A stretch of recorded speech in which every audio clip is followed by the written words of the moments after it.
Hi everyone, this is Lauren from the Millennial Legacy. It is Friday, September 21st, 2018, which is International Peace Day. So I'm wishing you all lots of peace and joy. The midterm election is less than 50 days from now, and I've decided to record another video about the importance of voting because we need as many millennials going to the polls as possible. So in this video, I'm going to quickly review the three most important reasons why millennials need to vote this November the 6th. And I apologize for reading from a script. There are a lot of important points I want to make, so I wrote them all down and make sure I covered everything. All right, are you ready? Here we go. Top three reasons why millennials need to vote on November the 6th. So reason number one. Millennials have surpassed baby boomers as the largest voting bloc in the country. And our strength in numbers means that we can bend the election in whatever direction we want it to go. That gives us tremendous power. But we must increase our turnout quite significantly to counter the higher turnout of older generations.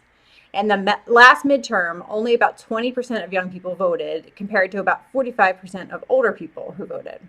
So even though we currently have more eligible voters than baby boomers, if only 20% of us vote versus their 45%, older people will surpass us in total participating voters by a lot. And we can't let that happen. Our parents and grandparents shouldn't be deciding our future for us anymore. We are grown-ass adults. We need to be the ones in charge of our future. We absolutely cannot relinquish our power to them by not participating in this election. And here's the kicker, guys. Because we are the largest generation in the electorate, we are to blame for the consequences of the next Congress. And right now, there is a lot at stake. I don't know if you've been watching the news lately, but things have gotten a little crazy. Remember, in the midterms, all 435 members of the House of Representatives are up for re-election, and about 1/3 of senators are as well. That is roughly 460 to 470 people who are up for re-election. Changing Congress is how we truly change our government. The president is just one person, and one person can only do so much. Although I'm sure there is a strong case to make about the damage our current president has done. But that is largely because he has had a Congress that lets him get away with all this ridiculous tomfoolery all the time. So remember, it is Congress that drafts the laws, that confirms Supreme Court justices, very important for what's happening right now, and decides the federal budget, just to name a few of their extremely important responsibilities that greatly affect our lives every day. The bottom line is, whether our generation has a high or low voter turnout, as the largest generation in the electorate currently, we bear responsibility for the consequences of this next Congress. We can no longer blame baby boomers or Gen Xers. It's on us from here on out. Reason number two. We need to make our politicians listen to us. And when we don't vote, they have no incentive to do so. Elected officials are elected to office. In other words, they gain office because of votes. Not money, votes. So when we don't vote, they don't listen to us, and they don't pay attention to the issues that matter to us. Again, they don't need to because we aren't a threat to their re-election. If we did vote in high numbers and thus became a threat to them, they would start to listen to us. Politicians listen to older people and pay attention to the issues that matter to them because older people vote. It's time we make our politicians listen to us by casting our vote in whatever way we need to. So get to the polls, send in your absentee ballot, do whatever you need to do to make your voice heard and make your representative work for you. Reason number three, we need to take our power back from lobbyists and special interest groups. In general, the turnout in American elections is abysmal. Typically, only about 50% of the eligible electorate votes. In fact, in the previous midterm elections in 2014, that election had the worst turnout in 72 years, about 3/4 of a century.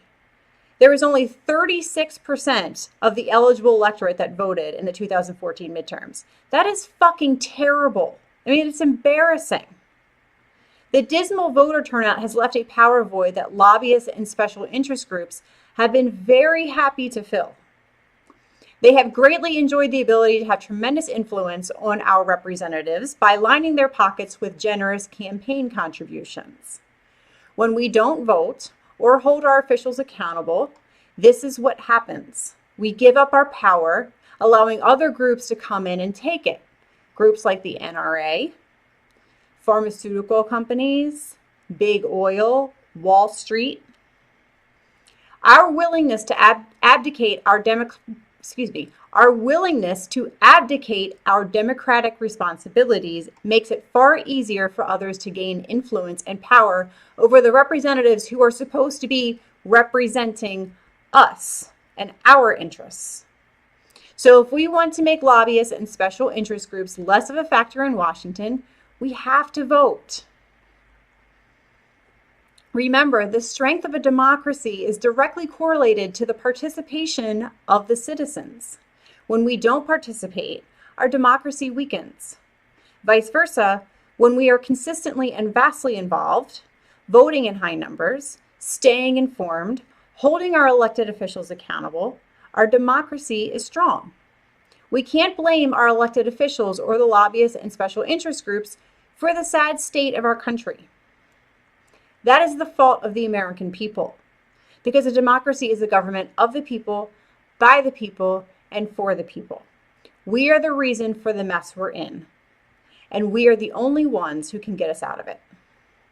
And yes, I know that our country is technically a republic, but a republic is a type of democracy, so spare me the angry emails about that, please. As FDR said, let us not forget that government is ourselves and not an alien power over us. The ultimate rulers of our democracy are not a president and senators or congressmen and government officials, but the voters of this country. End quote. Choosing not to vote because you aren't happy with the choice of candidates doesn't mean you are more honorable or superior to everyone who does vote. It means you are being willfully irresponsible in your duty as a citizen of a self-governing society. You may not like that you have to choose between the lesser of the two evils. I get how frustrating that is. I don't like it either. But understand that one of those two evils is going to win no matter what. So the best thing for you to do is to decide which one you think will do the least amount of damage and vote for them. Just think about it for a second. The more of us who vote, the better the candidates will begin to be, because the really shitty candidates won't win anymore. In other words, if we start voting in much higher numbers, then the quality of the candidates will have to evolve to meet the criteria of the voters. But if we continue to abdicate our responsibilities and don't vote, the bad candidates will continue to win. That's why there is a 94% incumbency rate in Congress. And the politicians like it that way. They want us to feel powerless, because then it is easier for them to stay in office. It's time we understand that we haven't had our power taken from us. We have willingly given it away. And if we continue to not vote, to not care, to not pay attention, we are to blame. The bottom line is, folks, you may think that by not voting, you therefore aren't playing a role in the outcome of the election. But the reality is the exact opposite. By not voting, you are actually playing the biggest role in the outcome of the election. To recap, the three crucial reasons why millennials need to vote are, number one, we are currently the largest generation in the electorate and thus can determine the overall outcome of the election if we vote in high enough numbers. Number two, We need to make our elected officials listen to us and address the issues that are important to us. And the best way to do that is by threatening to fire them on election day. Number 3, we need to take the power back from lobbyists and special interest groups. And the best way to do that is to vote, because politicians are elected with votes, not dollars. A politician can raise more money than anyone in history, but if they don't get enough votes, they're not going to win. So ultimately, the money doesn't matter. The time has come for millennials to take control of the wheel. And we can do that starting with this election. And remember, we aren't just voting for our future. There is already another generation behind us who need us to give them a fighting chance. We watch with extreme frustration as older generations didn't do enough to help safeguard our future. In fact, they unwittingly did everything they could to make things more difficult for us. And we cannot do the same to the generations following us. That's extremely unfair. We now have the numbers to be the generation with the most power. But if we willingly choose not to participate in our most basic and valuable democratic process, then we are giving up our power and thus have no one to blame but ourselves. I have always believed that millennials are going to change the world, and my faith in our ability to do so has not wavered. I simply want to remind you all of the tremendous power our generation has, and to point out that we have a chance to make history and to change history this November the 6th. We cannot let this opportunity pass. So get to the polls and make your voices heard. I hope that this video has helped you to see why voting is so undeniably important. If you liked the video, I would greatly appreciate it if you would kindly share it with your friends, especially the ones who think that their vote doesn't matter or that voting is a waste of their time, because we need as many young people to vote on November 6th as possible. Thank you for listening. Thank you for sharing. And thank you for voting. Sending you all so much peace, love, and happiness. I'm looking forward to making history with you all on Tuesday, November the 6th. Much love, guys.